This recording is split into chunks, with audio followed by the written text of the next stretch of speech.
নমস্কার, আমি সুরঞ্জন। আপনারা দেখছেন ম্যাক্স টিভি। আজ ভারতীয় দল সাউথ আফ্রিকার জন্য রওনা হয়ে গিয়েছে।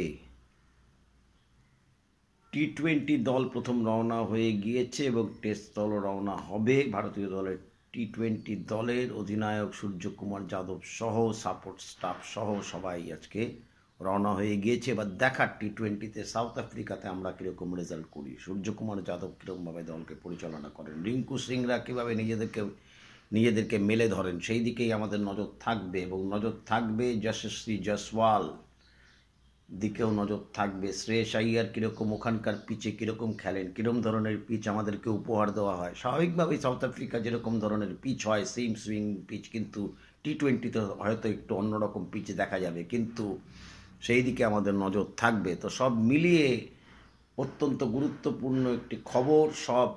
সবাই মিলে রওনা দিয়ে দিয়েছেন আজকে সাউথ আফ্রিকার দিকে, এবং আমরা সাউথ আফ্রিকায় পৌঁছানোর পরে আমাদের টি-20 সিরিজ দিয়ে আমাদের সাউথ আফ্রিকার যাত্রা শুরু হবে। এবং তাতে যারা টিমে ছিলেন তারাই আছেন, অর্থাৎ সূর্যকুমার যাদবকে অধিনায়কত্বের দায়িত্ব দেওয়া হয়েছে। রবীন্দ্র জাডেজা হচ্ছেন ভাইস ক্যাপ্টেন এবং শুরুতে থাকছেন শুভমন গিল, যশস্বী জয়সওয়াল আছেন, ঋতুরাজ গায়কোয়াড় আছেন। তো যারা যারা গিয়েছিলেন, আর্শদীপ সিং আছেন, মুকেশ কুমারের প্রথম সফর হবে সাউথ আফ্রিকার।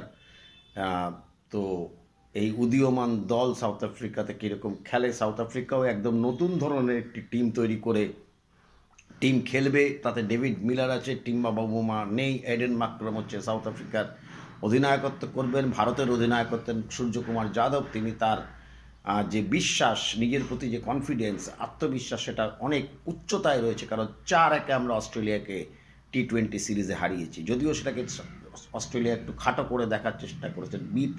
বি টিমের কাছে হেরেছেন, অস্ট্রেলিয়ার একটু লজ্জা হওয়া দরকার। তো এখনও তারা অহমিকায় ভুগছেন, তবে সেই অহংকারটা খুব বেশি দিন থাকবে না। কারণ সাউথ আফ্রিকায় অস্ট্রেলিয়ার মাথায় রাখা উচিত ছিল যে অস্ট্রেলিয়াতে কিন্তু আমরা 36 অল আউট হয়ে ওদের দেশে দুবার আমরা সিরিজটা জিতিয়ে নিয়ে এসেছি।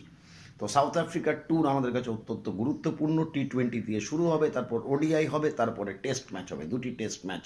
এবং সেই টেস্ট ম্যাচে কিন্তু রোহিত শর্মা অধিনায়কত্ব করবেন এবং বিরাট কোহলিও টিমে ফিরে আসবেন। তো সব মিলিয়ে রজত পাটিদারকে টিমে নেওয়া হয়েছে। তো সব মিলিয়ে একটি অন্যরকম দল এবার ভারতীয় দল গেছে সাউথ আফ্রিকাতে, এবং সাউথ আফ্রিকাও নতুন ধরনের, তারাও 24-এর দিকে নজর রেখেই তাদের টি-20 দল তৈরি করেছেন। তো সুতরাং সব মিলিয়ে একটি অত্যন্ত গুরুত্বপূর্ণ 3 ম্যাচের টি-20 সিরিজ সাউথ আফ্রিকার বিরুদ্ধে সাউথ আফ্রিকাতে হতে চলেছে।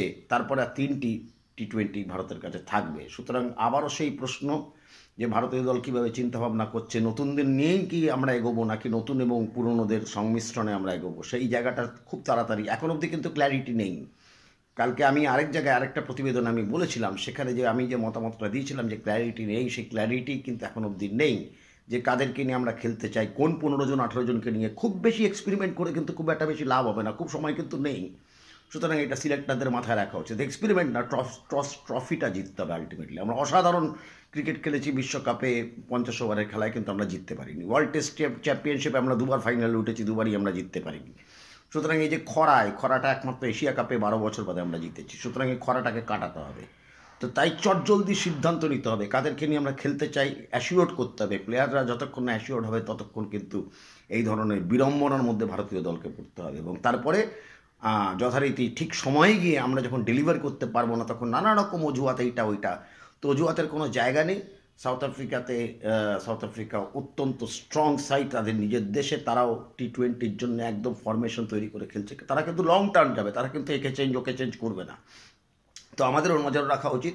অজিত আগরকর একটু রুষ্ট হয়েছেন দিলীপ ভেঙ্কসরকার কথা বলাতে, যে উনি বলেছেন আমি জানি কাকে কখন কোথায় খেলাতে হয়। মুখে বললে হবে না, কাজে করে দেখান। কমেন্ট্রিতে আপনারা অনেক কথা বলেন, সেটা বললে হবে না, কাজে করে দেখাতে হবে।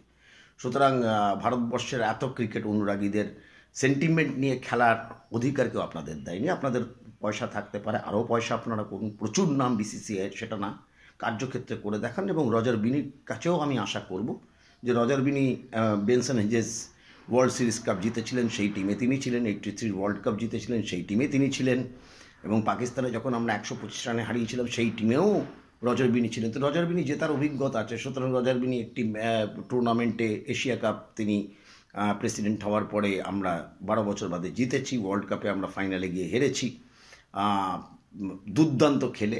কিন্তু সেটা নিয়ে কেন হেরেছি পর্যালোচনা আগে হয়েছে, আবার পর্যালোচনা হবে সাউথ আফ্রিকা ট্যুর চলাকালীন, আইপিএল সংক্রান্তও কথা হবে।